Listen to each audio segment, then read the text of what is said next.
Hello and welcome back everyone. Now let's look at the memory allocation.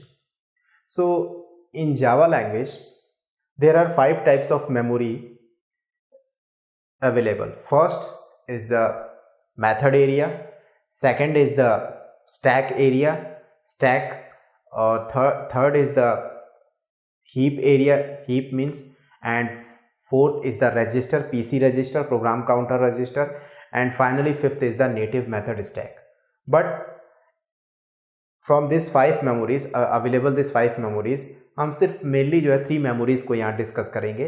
PC register और native method stack के बारे में हम discuss नहीं करेंगे क्योंकि इसका यूज़ जो है जनरली शॉर्ट में अगर हम बात करें तो रजिस्टर्स का यूज़ जो है हम very small amount of data को स्टोर करने के लिए करते हैं और इसका मोस्टली यूज़ नहीं होता है रजिस्टर्स को जो है, क्योंकि एक हाई स्पीड मेमोरी है और इसकी डिमांड भी ज़्यादा होती है. ओके और नेटिव मेथड स्टैक में जो है हम जनरली ऑपरेटिंग सिस्टम से रिलेटेड कॉल्स को या सिस्टम कॉल्स को जो है यूज़ करते हैं. ओके सो मेनली हम जो है 3 मेमोरीज के बारे में डिस्कस करेंगे. First is the method, second method area जहाँ पे पर्टिकुलर क्लास स्टोर होता है, देन हीप एरिया जहाँ पे ऑब्जेक्ट स्टोर होता है, एंड फाइनली जो है स्टैक एरिया, स्टैक फ्रेम जहाँ पे मेथड्स को आप जो है सेव करते हो.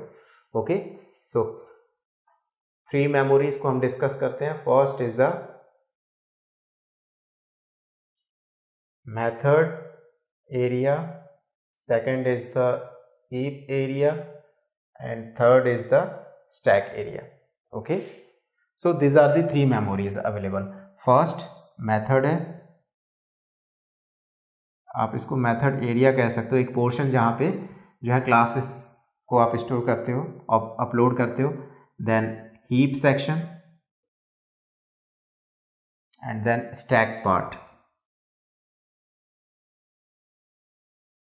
Okay now first stack. जब भी जावा प्रोग्राम में आप किसी क्लास के अंदर लेट से आपने कुछ मेथड्स को क्रिएट किया, मेन मेथड, देन उसके बाद वेरियस अदर मेथड्स को यूज़ किया, तो उस मेथड्स को जो है हम स्टैक फ्रेम, स्टैक में जो है पुश एंड पॉप करते हैं. तो यहाँ पे आपके पास एक स्टैक अवेलेबल होता है. ठीक है, एक स्टैक अवेलेबल होता है जिसमें कि आप जो है मेथड्स को अपलोड करते हो. तो सबसे पहले मेन मेथड अपलोड होता है. अगर मेन मेथड के अंदर आपने कोई वेरिएबल, लोकल वेरिएबल डिक्लेयर किया है तो वो लोकल वेरिएबल भी इसी स्टैक फ्रेम में अपलोड होगा. Okay and then various other methods को भी आप जो है जब एज एंड व्हेन जब आप कॉल करते हो तो इस स्टैक में स्टोर करते हो. ओके सो जब मल्टी थ्रेडिंग कॉन्सेप्ट हम पढ़ेंगे तो मल्टी थ्रेडिंग में क्या होता है कि आप एक से ज़्यादा स्टैक को यूज़ करते हो, बट यहाँ पे अभी तक हमने सिंगल स्टैक ही यूज़ किया है, सिंगल थ्रेडिंग का कॉन्सेप्ट ही अभी तक पढ़ा है. तो सिंगल थ्रेडिंग में एक सिंपल जो है एक स्टैक यूज़ होता है. Okay coming to the heap area. Heap area में आप जनरली ऑब्जेक्ट को जो है मेमोरी एलोकेट करते हो. ठीक है, तो ऑब्जेक्ट और उसमें जो भी आप डेटा स्टोर करते हो किस में, उस ऑब्जेक्ट के स्टेट में. स्टेट को आप कैसे स्टोर करोगे डेटा को, उसके लिए आप जो है फील्ड और वेरिएबल जो है वो यूज़ करोगे. तो वहाँ पे जनरली हम अगर बात करें तो इंस्टेंस वेरिएबल जो है क्रिएट करते हैं. वो इंस्टेंस वेरिएबल जो है उस ऑब्जेक्ट के स्टेट के अंदर डेटा को स्टोर करता है. तो ऑब्जेक्ट के इसी तरह से आप कई सारे ऑब्जेक्ट को यहाँ पे स्टोर कर सकते हो, ऑब्जेक्ट से रिलेटेड डेटा को स्टोर कर सकते हो. ओके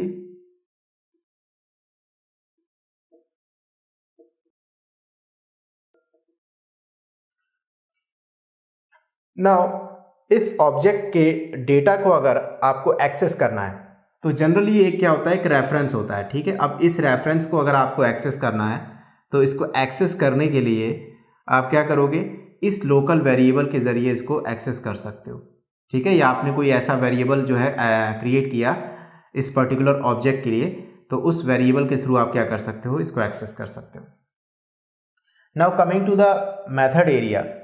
मेथड एरिया में हम जनरली वेरियस क्लास को अपलोड करते हैं. ठीक है, तो क्लास का से रिलेटेड जो भी डेटा होता है वो यहाँ पे स्टोर होता है.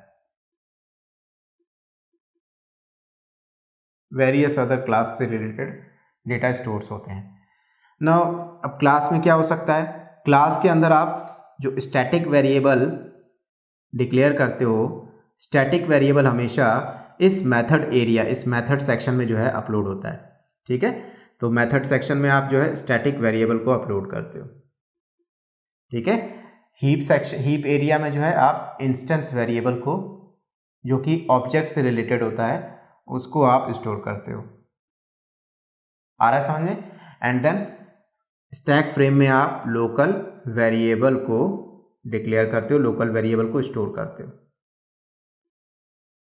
ठीक है, सो ये इंपॉर्टेंट है जो कि आपको रिमेंबर रखना है कि ऑब्जेक्ट हमेशा हीप सेक्शन में जो है मेमोरी एलोकेट होता है, क्लास हमेशा मेथड एरिया में इसको मेमोरी एलोकेट होता है, एंड मेथड को मीन्स फंक्शंस को और उससे रिलेटेड जो लोकल वेरिएबल्स होते हैं उसके लिए हम स्टैक में मेमोरी एलोकेट करते हैं। ठीक है, और जब भी आपको इस ऑब्जेक्ट के डेटा को फैच करना है या ऑब्जेक्ट के डेटा को एक्सेस करना है, तो इसको आप जो है आइदर इस स्टैटिक वेरिएबल के थ्रू एक्सेस कर सकते हो या फिर लोकल वेरिएबल के थ्रू इसको एक्सेस कर सकते हो। Okay, so in the next video we will see another concept of class and object.